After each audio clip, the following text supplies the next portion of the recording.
sana kwa ibada ya jioni ya leo. Nataka nimshukuru Mungu sana aliyetuleta katika siku ya 5 ya ibada hii. Mungu yuko na sisi katika ibada hii. Anakusudia kutuleta katika mkutano wa leo. Nataka tumheshimu Bwana tunapomwambia hakuna Mungu aliye kama yeye. Yeye ni mwanzo, yeye ni mwisho. Yeye ni Elohim. Yeye ni El Shaddai. Yeye ni Adonai.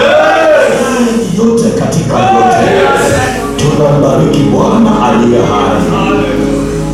Baba, katika jina la Yesu, tunakushukuru sana kwa ibada ya leo.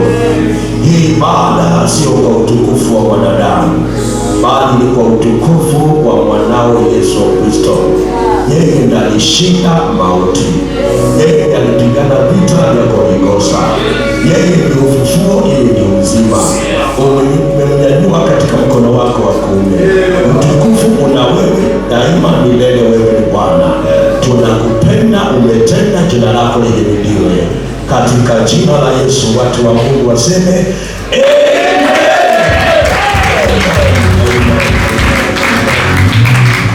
Ikiwa tumesimama tulipo, niruhusu nisome neno la Mungu. Ndugu yangu atanisomea kitabu cha Luka, mlango ni wa 24.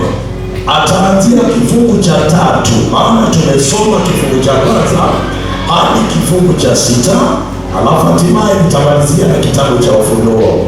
Luka mlango wa 24 kuanzia kifungu cha 3 hadi kifungu cha 6. Biblia inasema hivi: wakaingia wasione mwili wa Bwana Yesu. Ikawa walipokuwa wakifadhaika kwa ajili ya neno hilo, tazama, watu wawili walisimama karibu nao, wamevaa nguo za kumetameta. Nao walipoingiwa na hofu na kuinama kifudifudi hata nchi, hao waliwaambia, kwa nini mtamtafuta aliye hai katika wafu? Hayupo hapa, amefufuka. Kumbukeni alivyosema nanyi alipokuwa karibu Galilaya. Amina. Amen. Amen. Mimi Yohana, ndugu yenu na mwenye kushiriki pamoja nanyi katika mateso na ufalme na subira ya Yesu Kristo, nalikuwa katika kisiwa kiitwacho Patmo na kwa ajili ya neno la Mungu na ushuhuda wa Yesu. Nalikuwa katika roho siku ya Bwana, nikasikia sauti kuu nyuma yangu kama sauti ya baragumu ikisema, haya uyaonayo uyaandike katika chuo, kayapeleke kwa hayo makanisa 7: Efeso na Smyrna na Pergamo na Thiatira na Sardi na Filadelfia na Laodikia. Nikageuka nione ile sauti iliyosema nami, na nilipogeuka niliona vinara vya taa 7 vya dhahabu, na katikati ya vile vinara nikaona mtu mfano wa mwanadamu, amevaa vazi lililofika miguuni na kufungwa mshipi wa dhahabu matitini. Kichwa chake na nywele zake zilikuwa nyeupe kama sufu nyeupe, kama theluji. Macho yake kama mwali wa moto, na miguu yake kama shaba iliyosuguliwa sana, haona kwamba imesafishwa katika tanuru, na sauti yake kama sauti ya maji mengi. Naye alikuwa na nyota 7 katika mkono wake wa kuume, na upanga mkali wenye makali 2 ulitoka katika kinywa chake, na uso wake kama jua liking'aa kwa nguvu zake. Nami nilipomwona nikaanguka miguuni pake kama mtu aliyekufa. Akaweka mkono wake wa kuume juu yangu akisema, usiogope, mimi ni wa kwanza na wa mwisho na aliye hai. Nami nalikuwa nimekufa, na tazama ni hai hata milele na milele, nami ninazo funguo za mauti na za kuzimu. Bwana bariki neno lake. Amen, amen, amen, amen. Naomba tuketi tafadhali kwa utulivu. Mtanisamehe maana nataka nimshukuru Mungu kwa sababu ya Joyland ikiongozwa na askofu mzee Edwin na mkewe mama Reverend Martha na timu yote ya Joyland inayofanya haya mambo mazuri. Mungu awabariki. Bishop, nataka kumshukuru Mungu kwa sababu ya Askofu Simon Ngige. Tangu mwaka jana, mzee mnyenyekevu, mzee mwenye elimu ya Biblia, mzee mwenye maarifa ya kupana na urefu. Na mama, Bwana kubariki sana. We are humbled for you to come and be with us. You have a tight schedule, but you come to be with us. Bwana kubariki sana. Bwana ametuunganisha na mtumishi wa Mungu, mzee wa kazi, Reverend David Eka. Jina la pili ni gumu, lakini Yesu atalijalia. Huyu mzee ni mheshimu sana. Huyu mzee ana maono, ana uzito wa neno na anajua kule anakwenda. Yesu amejaa moyoni mwake. Ametembea na mchungaji Luke. Wote Bwana wabariki sana. Kongo na ibarikiwe na Yesu. Praise the name of the living God. Singependa kumshukuru Mungu kwa ajili ya dada yetu ambaye tuko naye mbele ya Tieno. Amekuwa baraka kwetu. Ndugu yetu ambaye alitubariki juzi amekuwa baraka kwetu. Nataka tuingie katika neno la Mungu kwa muda mfupi sana. Halo. Tumesomewa ya kwamba Yesu walipokwenda kumtafuta kaburini hawakumpata, na walimu wazuri ambao walimtangulia wamefafanua vizuri sana. Wachawi wanapomtafuta pale, yuko kule, na tunamshukuru Mungu. Leo nataka na mimi nigusie kipande kidogo kuongezea cha watumishi wa Mungu, ya kwamba kumbe Yesu si kwamba tu amefufuliwa, ameinuliwa katika mkono wa kuume wa Mungu Baba. Niruhusu nikupatie historia chimbuko ya hiki kitabu kwa ufupi sana, alafu hatimaye tufafanue zile sura 7 au 8 kwa muhtasari. Kitabu cha Ufunuo wa Yohana, kwa nini kiliandikwa? Hakikuandikwa kwa sababu Yohana alikuwa anakula ugali ameshiba.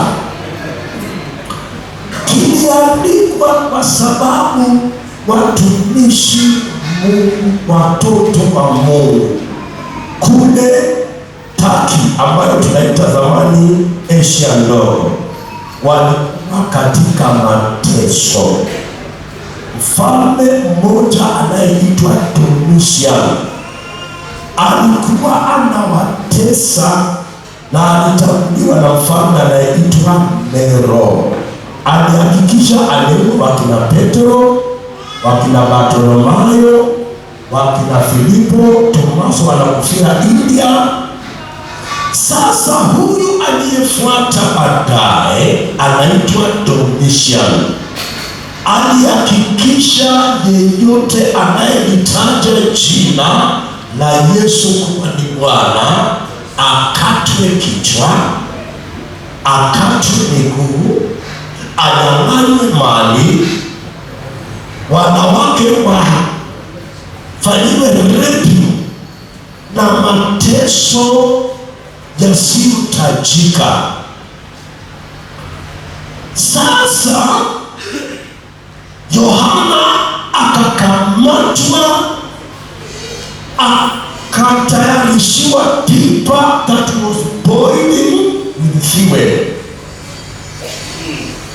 na akatumbukizwa ndani afe katika pipa ambalo limejaa petroli inayoteketea huku chini na makaa ya moto.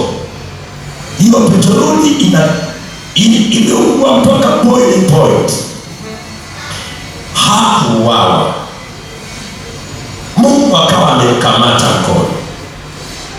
Domitian akaamua, sasa tukamate huyu jamaa tusukume katika kisima kimoja ambapo hakuna uhai, hakuna githeri, hakuna chochote, ni nyama akufie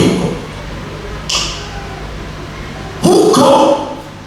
Akiwa kule na hawa huko wanateseka, wanajiuliza swali, ikiwa kweli Yesu aliyekufa kafufuka na amepaa, ametukuzwa kwa mkono wa kuume wa Mungu Baba, angali katika kiti cha enzi ama amepinduliwa? That was the question. Jamani, anayaona haya tunayopitia? Na kama anayaona, anajali? Are you getting the point? Unafika wakati hata mimi na wewe tunajikuta katika hicho kiatu.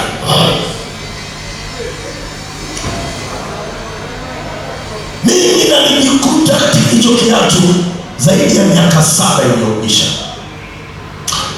wakati Bwana alimchukua mama watoto, na katika msimu wa wiki 3-4 kabla mama hajaenda kwa baba, tulikuwa na intensive prayer. Tukawa na crusade kwa boda ya Kenya na Uganda, na Mungu anamchukua mama without notice. Na nikamwambia Mungu, why have you allowed this? Bwana kaniangalia akasmile. Yohana akiwa gerezani anashangaa ya kwamba kuna wakati nilimtroduce mwanaume fulani na kwamba ni mwanakondoo wa Mungu. Sasa nimeshikwa na Herode Antipas na hangaikia korokoroni bale. Shida iko wapi? Huyu anaenda ulizwe ni yeye au tukochewe ni? Yesu akapatikana anafanya kazi ya Mungu Baba yake, aponya vilema, takasa wenye ukoma, wafu wanafufuliwa. Akaambia waliotumwa ule ujumbe, nendeni kamwambia Yohana, yale mnayoona, yale mnayosikia. Umesima wa Yuda akitoa jibu linaridhisha moyo. Yohana akaridhika na akasema, niko tayari hata kama ni kukatwa kichwa.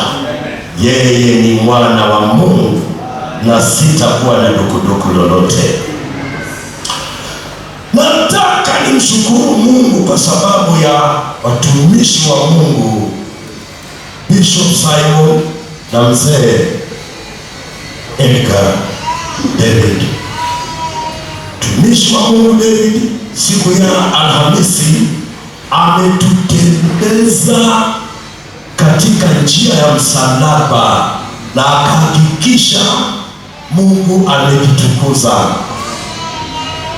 And you are so much blessed. Na tukagundua ya kwamba chochote tunachofurahia leo, ziwe ni nyimbo nzuri na mitambo yenye nguvu kama hii, ni kwa sababu ya njia ya msalaba. Amen.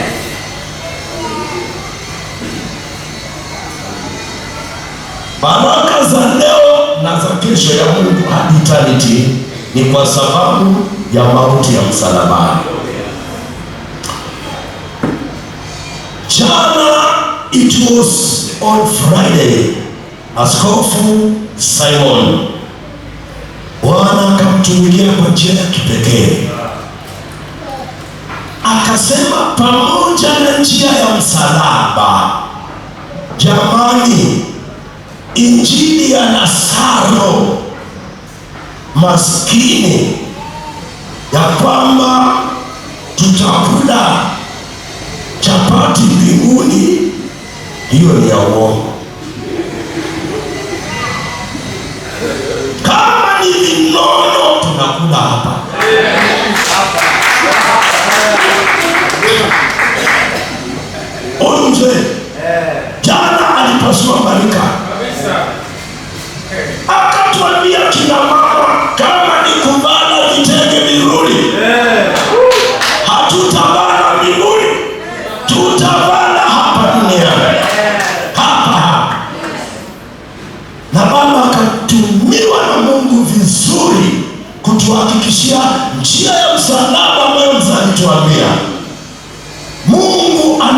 mikia kutunyanyua, tusiwe mikia, tuwe vichwa hapa duniani and eternity. Nataka kwa muda mchache sana niongee kuhusu taswira 7 ambazo Yesu alijifunua kwa Yohana, akimwambia nenda kawaambie ndugu zako ya kwamba mateso wanayopitia chini ya mfalme katili Domisha sijapinduliwa. Ningali nimeketi kwa kiti cha enzi cha Baba yangu. Taswira ya kwanza, maandiko yanasema ya kwamba Yesu alionekana akiwa anatembea katikati ya ile taa wazungu wanaita golden candlestick, taa ya dhahabu.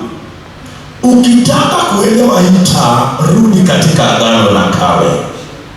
Hii taa ya dhahabu ndio ilikuwa inang'aa katika hema ya Musa ya kukutana na Yahwe wakiwa jangwani. Hii taa ilikuwa ni mfano wa Bwana wetu Yesu Kristo. Ilikuwa na mti katikati mrefu uliokuwa na matawi huku matatu na huku matatu. Yesu akafichua uvumbuzi wa hii taa, akasema yeye ndiyo mzabibu wa kweli. Matawi yako huku, matawi yako huku, na amekamata kanisa lake mkononi. Hakuna chochote kitakachoweza kusambaratisha ajenda yake. Anatembea katikati ya taa yenye vinara 7. Taswira ya pili, alionekana Yesu amevikwa vazi refu mpaka miguuni. Hilo vazi refu ni mwili wa Yesu. Mimi na wewe tumefunikwa na haki yake. We are covered by his righteousness.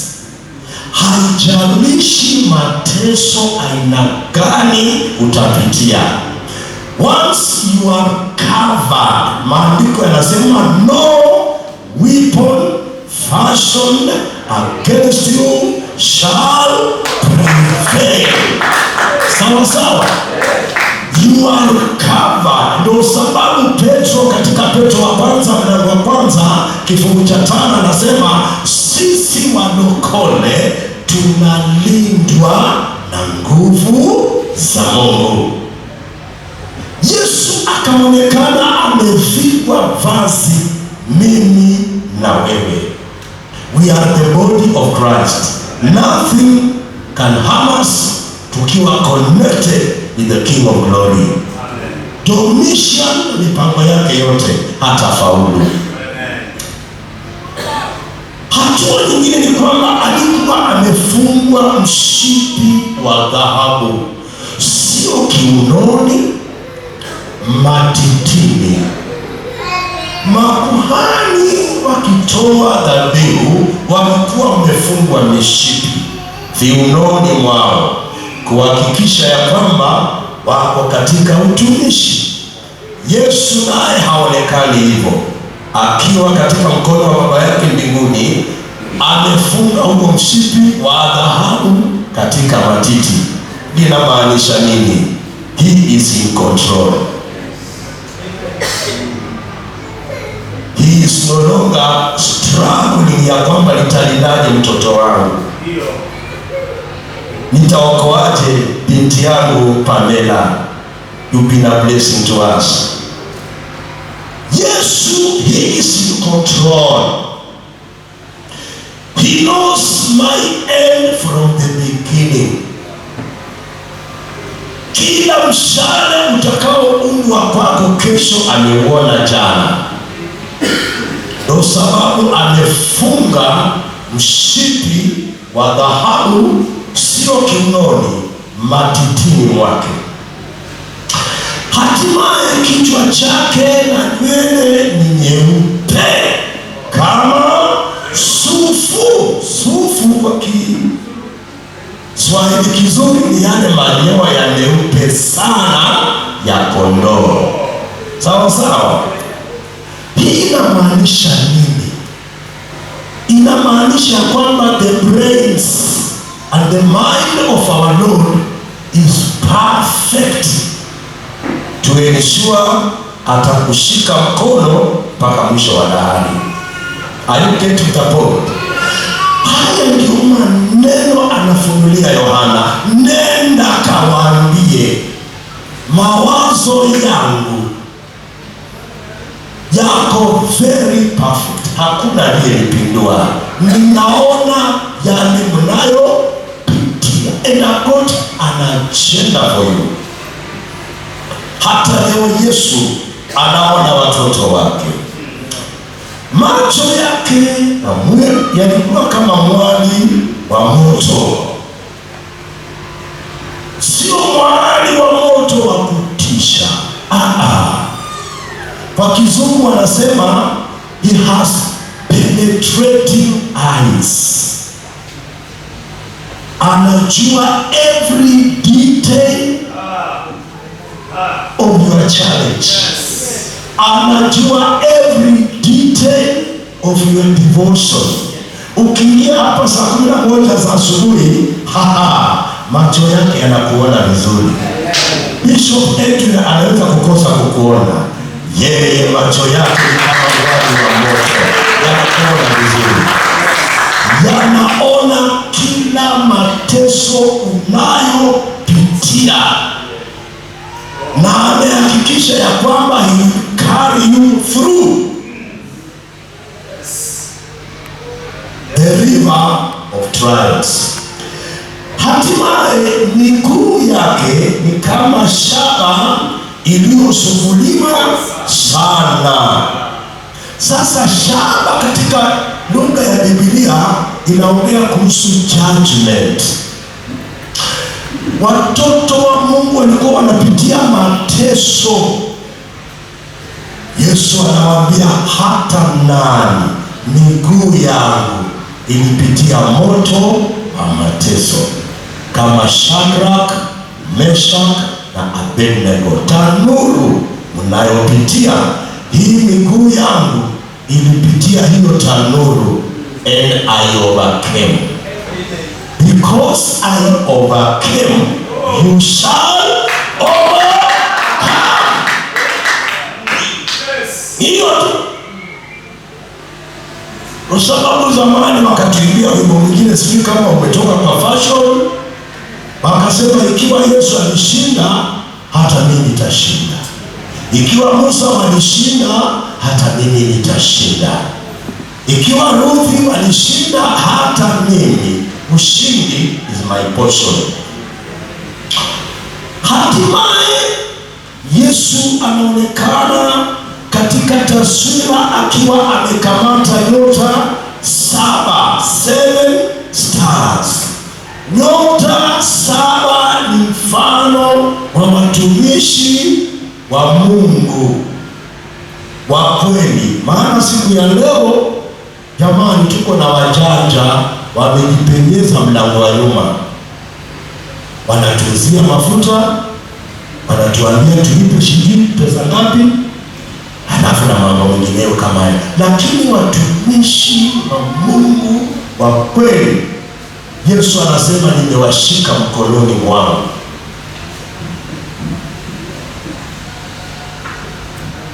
Every trial ambayo inawakujia nimeipima kwa ratili, haitawaangamiza.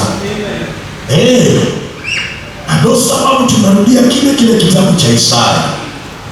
Unajua kitabu cha Isaya sio tu ahadi kwa kila Mkristo. Hata mimi zamani nilikuwa ninafikiria ni hivyo. Katika maombi ningesema no weapon fashioned against me, lakini baadaye Mungu akaniambia soma mwisho wa hiyo kitabu. inasema kwamba this is an inheritance of the servants of God. Hii ya kwamba hakuna silaha, sio kwa kila mtu. Ni kwa wale vijana wa Joy Landless wanacheza hapa wakimtumikia Mungu.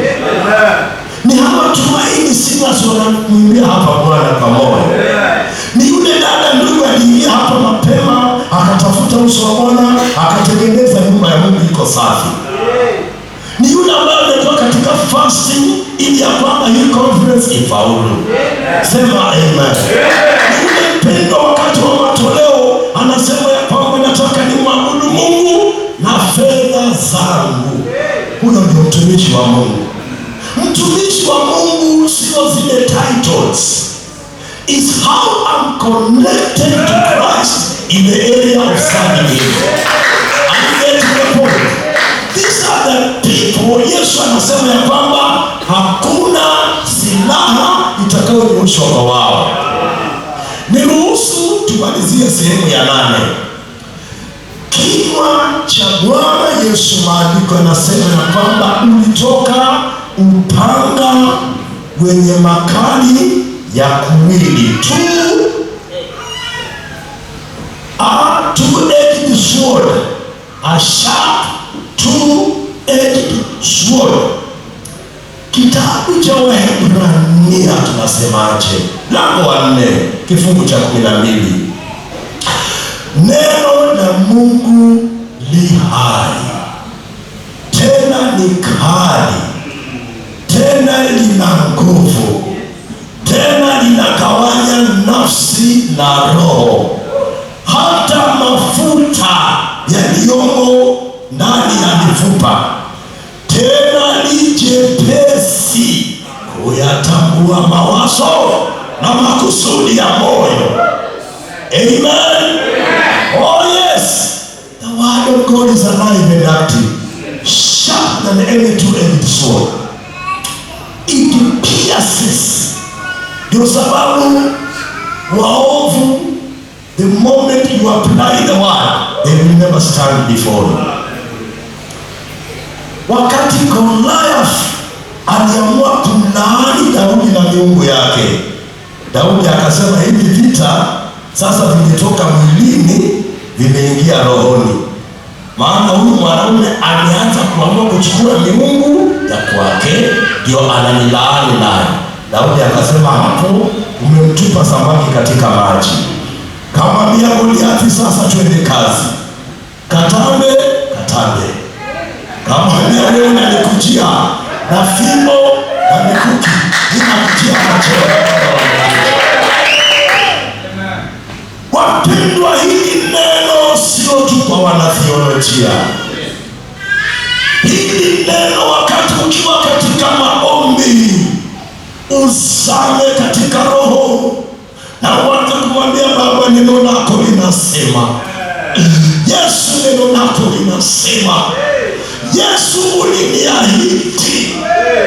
I tell you, no demonic altar will stand that prayer. Are you getting the point? Nimalizie kwa neno moja. Yesu alipofufuka ameinuliwa katika mkono wa kuume wa Mungu Baba. Katika hiyo taswira, Mungu anataka uchukue selfie na yeye. Leo Rais wa nchi akija hapa na kuambia kwamba nataka uchukue selfie na mimi, wengi tutafurahi. Anakwambia hiyo picha itatambaa kwa mitandao. Si kweli? Ametupatia taswira 8. Na katika ibada hii anasema nataka nichukue selfie na wewe, ya kwamba nimesulubiwa na Yesu aliyekufa na akazikwa na akafufuka, ameinuliwa katika mkono wa kuume wa Mungu Baba. Sio Lukale tena aishie, sio mimi tena niishie, bali ni Yesu anaishia leo. Ninapoimba wasione Lukale, wamuone Yesu. Ninapofagia kanisa la Mungu wasinione mimi, waone mkono wa mwana wa Mungu akitembea katika kanisa lake. Ninapofanya uinjilisti Lescos, wenye dhambi waone taswira ya Yesu. Niruhusu nikupatie mfano wa rafiki yetu ambaye Bwana alimwita nyumbani, Reverend Reinhard Bonke. Bonke amekuwa na timu yake inaitwa Christ for All Nations. Kuna siku moja badala ya kutuma timu yake ambayo inahusikana na kununua procurement team, yeye mwenyewe aliamua kwenda kununua mitambo hizi speakers kubwa. Bonke mwenyewe akasema sitatuma timu yangu, mwenyewe nitakwenda. Na akaingia kwa duka la Muhindi. Na alipofika katika hilo duka, amevaa mavazi ya kawaida. Akamuuliza Muhindi, nataka hiyo speaker kubwa na hiyo speaker nyingine. Muhindi alipotaka kwenda kuileta, alijikuta anahangaika. Akitaka kusonga nyuma hawezi. Akamwangalia Bonke polepole, akamwambia, excuse me sir, allow me to ask you a question. Bonke akamwambia, ask me a question. Muhindi akamwambia, tangu ulipoingia katika duka langu hili, macho yako yanaangaza sana, na huu mwangaza umeendelea kuwa mkubwa na mkubwa na mkubwa mpaka hii duka yote imejaa mwangaza. Ni nini hiki ambacho sielewi? Bonke akamwambia, kuna wakati Bwana Yesu anachunguliaga katika dirisha ambalo ni huu wake. Mimi ni nyumba ambayo nimebeba Bwana Yesu. Kwa hivyo leo aliamua kuchungulia katika dirisha la nyumba yake ambayo ni mimi.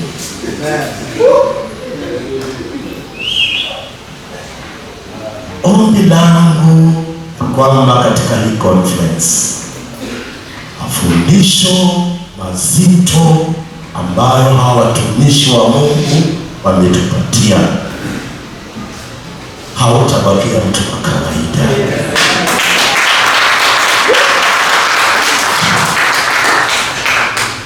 Hata ukiingia katika supermarket, my prayer, you will leave behind a mark.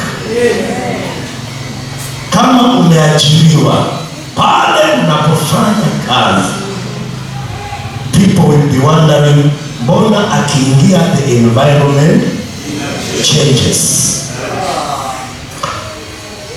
Askofu amekuwa akituombea hapa wafanyabiashara.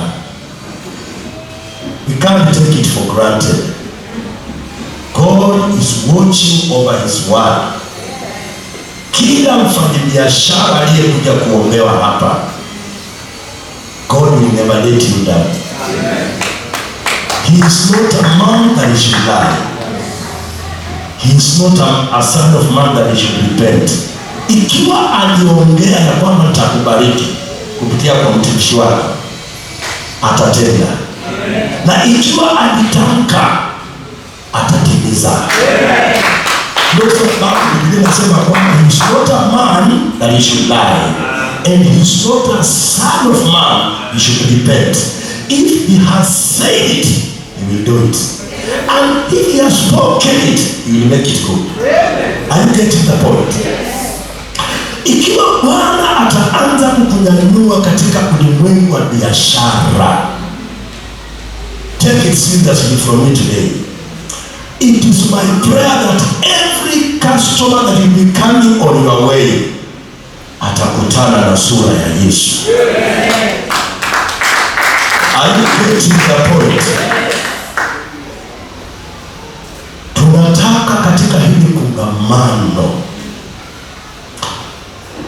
tumuinue huyu mwanaume ambaye tumesoma habari zake, na tumwambie ya kwamba Bwana, I want to encounter you this evening in a serious way.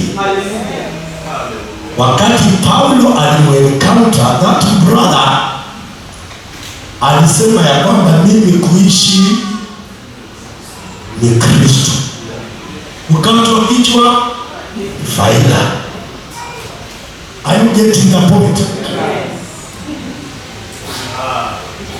Wakina Bartimayo walipomuencounter, mateso kwao ilikuwa a climbing ladder to heaven. It was a stepping stone toward their destiny. The moment you encounter Christ, hata wewe mwenyewe utajua kuna kumwonja Yesu. Maandiko yanasema onjeni muone Bwana ni mwema. Sawa sawa. Na kuna kumencounter, head on collision, ameze. Yeye akikumeza kama Yona, ukiondoka ukifika Ninewe, one statement is able to change the entire city.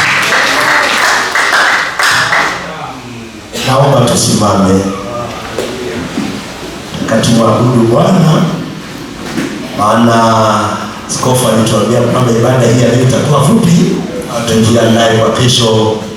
Napenda nimkaribishe mtumishi wa Mungu Ezekiel, atakuja na kikundi atuelekeze, na tusichukue ya kwamba ni jambo la kawaida. This man Jesus, anapogundua ya kwamba you have got that desire, una hamu ya kumuona, atakuonekania and he will change your story. Taka badilishe historia yetu leo. Bwana wangu peke yangu sitaweza, uwepo wako Bwana uweka. Ombi langu Bwana wangu peke yangu sitaweza, uwepo wako Bwana uweka.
msalabani, akazikwa, siku ya tatu akafufuka, kaonekania wanafunzi wake na wengine zaidi ya 500.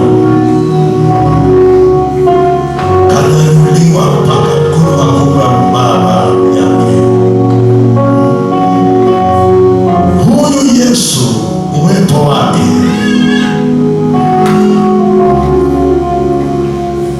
uko tayari kuenenda na watoto wake. Fungua tu moyo wako kuanzia Jumanne, Jumatano, Alhamisi, Ijumaa jana na siku ya leo. Unatamani maneno mazuri ambayo watumishi walinena hapa kwa madhabahu uyaone. Yesu anasema, mwanangu,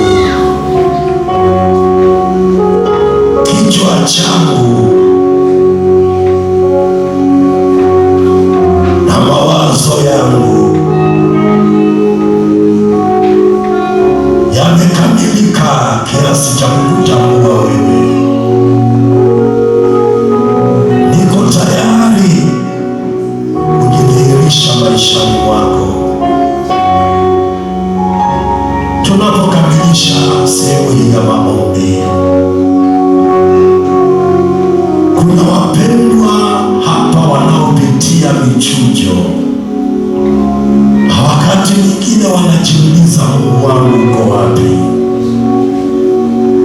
Ombi langu ya kwamba Yesu ataonekana katika hiyo ndoa yako, katika hiyo biashara yako, katika hiyo huduma yako. Yesu aliyemuonekania Yohana katika kisiwa cha Patmo anatembea Lesbos jioni ya leo. Anatamani kujifunua kwa moyo unaopitia jangwani. Anasema, mwanangu, nitakushika mkono, moto hautakuteketeza, maji mengi hayatakugharikisha. Nitakushika katika mkono wangu wa kuume. Mimi ni Elohim.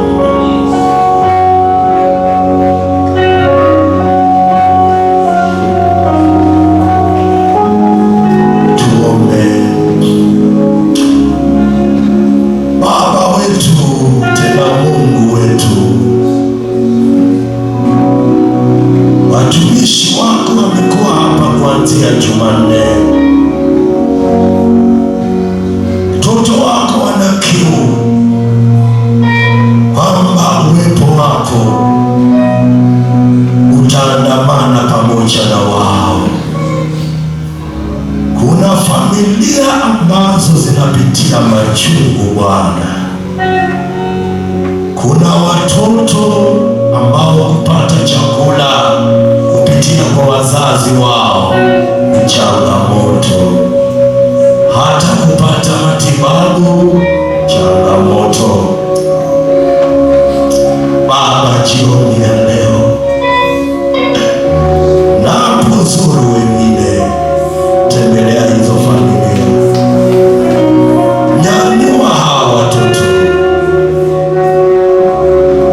timiza neno lako ambalo ulimtumikia mtumishi wako David na mtumishi wako Simon katika haya madhabahu, ili nasi tutakutukuza. Baba, tumekupenda na tumekubariki, maana tumeomba haya yote katika jina la Yesu Kristo. Watu wa Mungu waseme amen.